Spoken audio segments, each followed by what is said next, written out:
Hey guys, Haz here at Shield K9, and I'm going to show you guys how to teach your dog to come. Any dog, including Huskies. I'm going to walk you guys through the process that we use for teaching recalls. We use the e-collar to train the recall. I know some people are opposed to the use of e-collars, but for me, when I'm teaching a dog to be off-leash, safety is paramount. And the e-collar is the only surefire way to ensure that you have a dog that comes to you on time, every time. So for this, leash, slip lead, or regular collar. We have the e-collar correctly fitted to the dog. I have another video on how to use the e-collar, how to fit it properly to a dog. And the first thing that I'm going to do with Stormy is I'm going to determine where she perceives the sensation on the electric collar. Oh, I forgot one more thing. I have liver treats, which Stormy likes.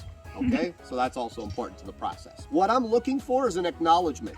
The fact that she feels it, not that she's overreacting to it. So I don't want a dog jumping around. I don't want the dog vocalizing. I don't want her jerking from side to side. I just want her to be like, what's that? I'm just gonna start at the bottom, so at 1, and I'm gonna start stimulating the dog, and I'm basically gonna see where it is that she feels it. So that was a 6, that's a 5, that's a 4.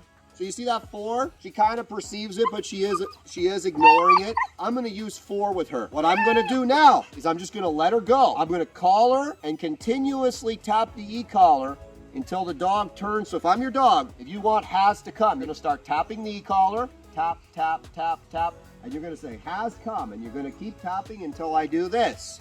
Second I do that, you're going to stop tapping and praise Haz all the way in. Okay? There's a lot more complexities to it. I'll try to go over it all as I do it. So we'll do the first one. So I'm going to let her go. And I'm going to hold the e-collar up when I'm tapping so you guys can see that I'm doing it. Okay? Stormy, come. Good girl. Good job. So a couple things that you saw me do there. I tapped the dog. I said the word come. Dog turned to move towards me. I praised the dog. And here's the big one. I moved away from the dog. A lot of people stand still and they wonder why their dog comes slow. Dogs are naturally attracted to movement. So if you stand still, especially if there's other stuff moving around in the periphery of your dog's vision or behind you or beside you, your dog's going to be more attracted to that stuff versus you, especially if you're in the beginning of the training process. Yes, once the dog is completed, you shouldn't have to move backwards to make your dog come. But if you move backwards, especially with a green dog like this, it naturally attracts the dog to you. We're going to do it again. Stormy, come. Good girl. So again, watch my hand. Stormy, come. Good. Yeah, puppy. So you'll see there, she ignored me. What did I do? I just kept tapping. Tap, tap, tap, tap, tap, tap, tap, until the dog turned around. Dog turned around, I stopped tapping, I moved away, and I praised the dog. When you're training dogs, a lot of people are like, oh, you know, I just want to do it all positively. I just want to build my relationship and blah, blah, blah. Listen, at the end of the day, if you want reliability in your obedience, the vast majority of dogs require some level of obligation to the behavior, okay? And dogs aren't stupid. It doesn't take them long to figure out that if they don't have this leash or your 30-foot line or your flexi lead or whatever it is that you're using to stop the dog from running away, if you don't have that, that he or she doesn't have to come. So if you've done the process properly with positive only training, you know, the dog is going to be more likely to come, you know, for the food. At some point, you're going to run into something, especially with a dog like this, that is more desirable to the dog than your food, right? She likes the liver treats, but guess what? She'd much prefer to go and run over there and see that dog. Think about it this way.